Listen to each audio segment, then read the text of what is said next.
Hello everyone, welcome to BayernNow, the ultimate Bayern Munich fan channel. Before I begin this, look, I have a little thing that I discovered, right? I went into the analytics of the channel, how it's doing, etc. And I figured this out. 48% of people that watch, not this video specifically, but the entire channel are not subscribed. So make sure you're subscribed, have the bell notification on because it tells you when I'm live. And yeah, and it tells you when new videos come up. So you could be the first commenter, whatever that would do for you. But Bayern Munich are playing Bayer Leverkusen tomorrow. You know what? Leverkusen, Mönchengladbach, Frankfurt, in a way, they always find a way to smash us. They think they can come up to the Allianz Arena or just smash us whenever they feel like it. We are not some side hoe, okay? We are not your side chick. You can't just smash us whenever you feel like it. You can't just come absolutely pummel and penetrate us. You can't do that. So, in a way, this is a very big game for me because I'm scared we could lose this. I'm scared that Leverkusen have been a bit in form. They've been scoring. Havertz has been scoring hat tricks after hat tricks, doubles after doubles. He's been doing it. He's been playing a striker, and I'm a bit afraid of them if I'm being honest because their front three, like Hansi Flick said. By the way, this is also going to be taking comments from what Hansi Flick says. So this is almost like a Hansi Flick press conference reaction. Hansi Flick said Leverkusen, or Leon Goretzka said Leverkusen are a tough team. They're going to play high pace and they're ready for that. And they will play high pace. They press us high. We always struggle because against these types of teams that have a decent defense but also press extremely high, we struggle. We won't struggle against a team like Chelsea, who are overall an okay team. But Leverkusen have a good attack, but fueled that with just the quickness in the center. They have very fast players. So I wonder if they're going to target Boateng. By the way, I have Boateng back in the lineup for my predicted 11. That's what I think it's going to go with, or Hansi Flick is going to go with. I don't know if anyone got an injury. Thiago is back in the squad, so that's going to be good. Thiago, the thing is with Thiago and Goretzka, a lot of people keep saying, oh, well, it's one or the other. Well, Thiago is better than Goretzka. I love Leon. He's my son. I've loved him. Everyone's hated him. I've seen Leon Goretzka go through injuries and it pains me. He's my son, Leonardo Di Vinci Goretzka. But Thiago is a different level. So Thiago is world class. If you have Thiago available, if he's fit enough to be on the bench, he's fit enough to play for at least 45 minutes. So I wonder if Hansi Flick is going to bring on Thiago. And when Thiago is going to be back in that team, it's going to be a different story. We're going to be more controlled. I think Kimmich gets the license to push higher when Goretzka's playing because Goretzka can cover a lot of grass very quickly. Whereas Thiago, there's a lot more composure in how we play. We'll probably score more goals with Thiago on the pitch because we're more cultured in how we create chances. It's more composed. When we have Goretzka, we know it's going to be a fight in the midfield. And it's a good fight. It's two different ways we play when we play with Goretzka or Thiago. Thiago, we're controlled, we're relaxed.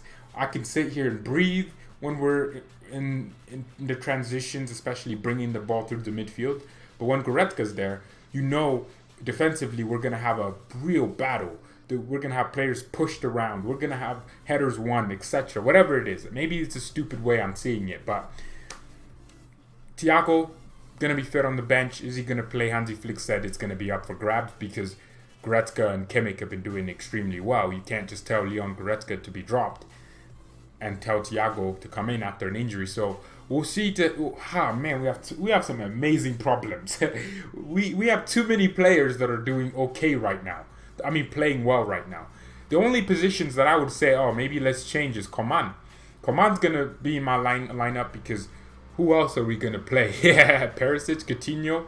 Also, Coutinho is slowly but surely coming back. By the way, why does my PC cry? We're not doing anything serious. We're just recording a video. But I wonder where Perisic is going to play or if he's going to play. Hopefully Coman's fit. Gnabry, did he come on? Why do friends send me images? Did Gnabry come on? I can't tell. I can't tell if last weekend Gnabry came on, but who did we play last weekend? Holy crap, I forgot. Was it Frankfurt? Who do we play? God damn. Paderborn? No. Dusseldorf. Fortuna Dusseldorf. We played Dusseldorf, kept a clean sheet, 5-0. And Gnabry came on in the second. No, he came off. He started the game, didn't he? Yeah, he did start the game. So with Serge, I wonder. This is a game where we can gain a bit more confidence and know where we're at. Because I wasn't scared about Dortmund. I really wasn't. I felt like, oh, they're gonna bottle it and we're gonna win. But with Leverkusen, the Mönchengladbachs of this world, I'm scared because I know these teams like taking us and pummeling us and smashing us like we're their side pieces. They love doing it. So I wonder how we're going to play. I think we should definitely go with a 4-2-3-1. It's been working for us. I think Muller is going to be playing in the 10, Coman and Gnabry on the other sides, and Lewandowski up top. Lewa is in form right now. He needs 11 goals to break Gerd Muller's record in 5 games.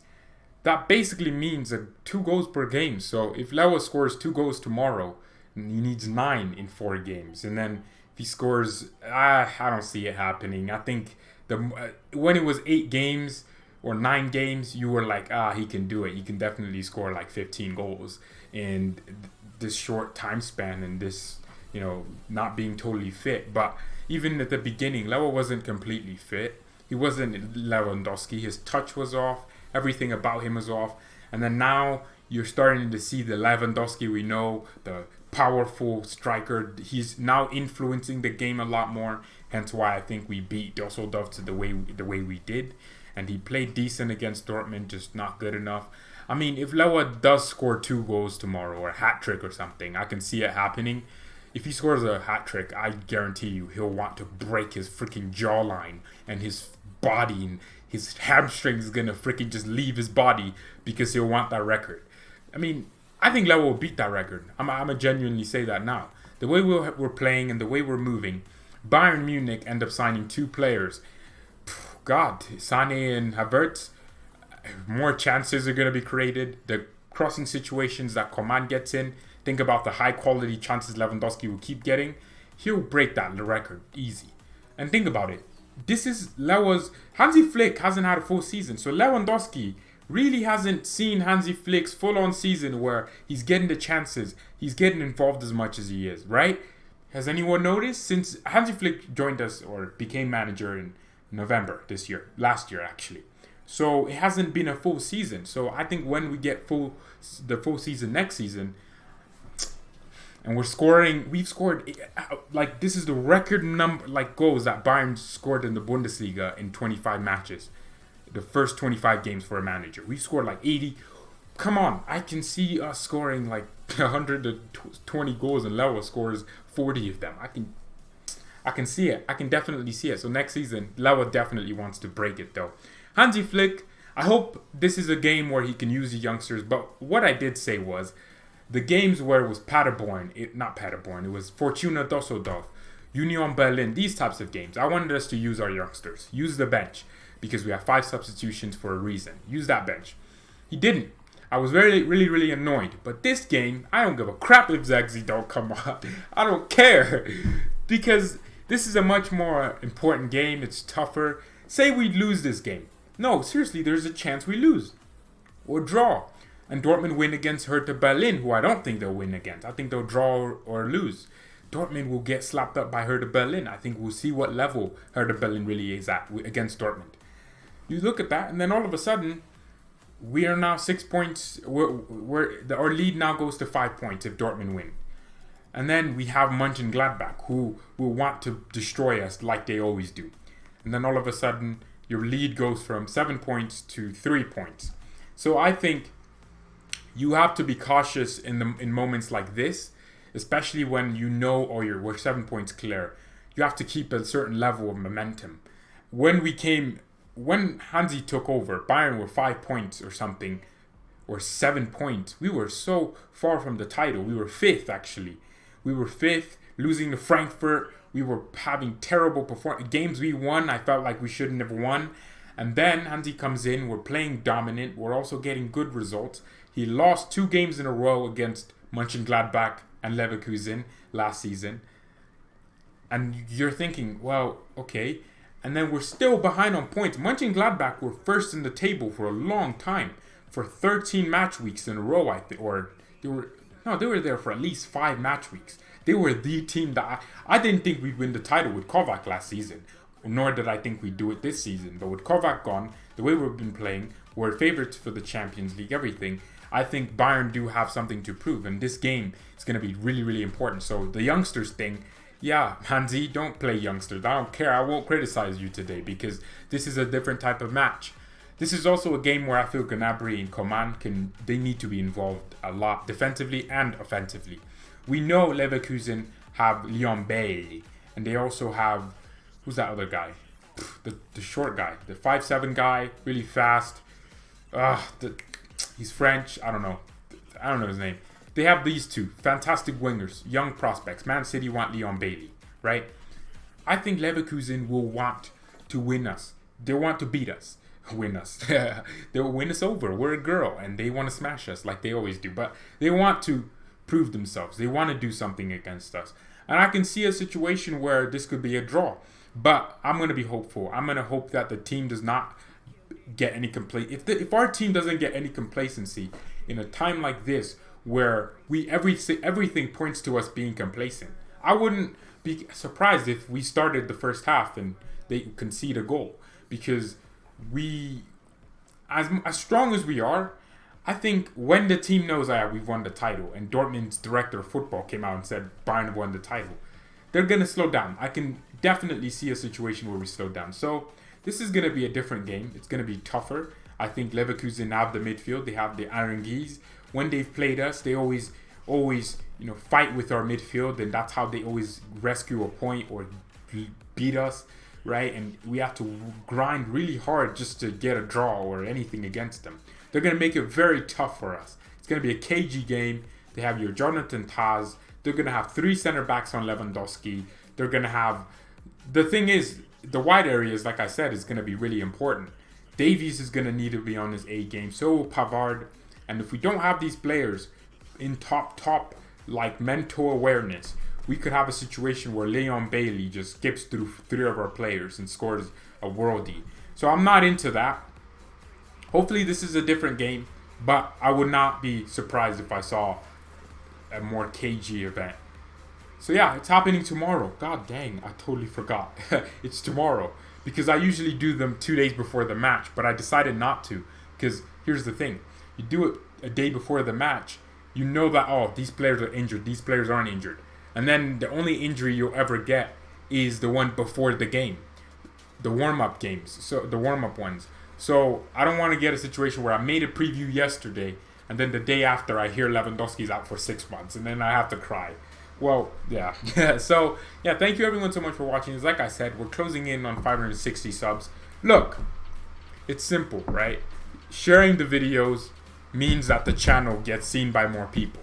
The channel gets seen by more people. It's a direct signal to me to keep making more videos. I enjoy doing this. I don't do this because I want to, have to.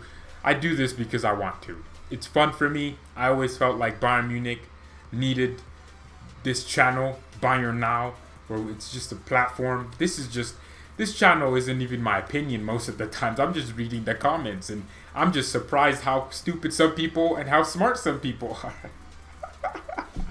No, seriously, I read some comments and I'm like, damn, that's stupid. But it just shows how different we all are in football.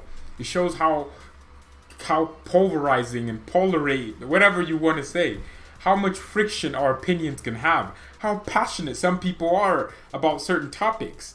I've had people just come up and say really crazy things, and I enjoy doing this so much. I enjoy disagreeing with people and also agreeing with people. I've literally sat here, had something I wanted to say in my head, and then I read it in a comment. I was like, how did you think I was going to say that right then? And people are just so cool, man. I love each and every one of you. I don't know all of you. I've never met you. You've never met me. You don't know if I'm a cool person.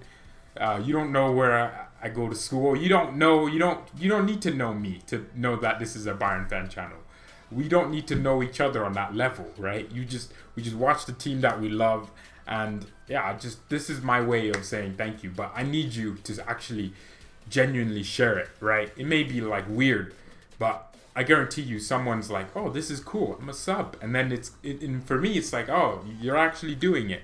So please share the videos. I'm not saying it just to say it. I'm saying it because I'd like for it to be the case. where we're sharing videos, we're doing all these things. But yeah, I think that's it. I think we made the video. Thank you everyone so much for watching this. Have a good day, all of you. Mia san mia, and peace.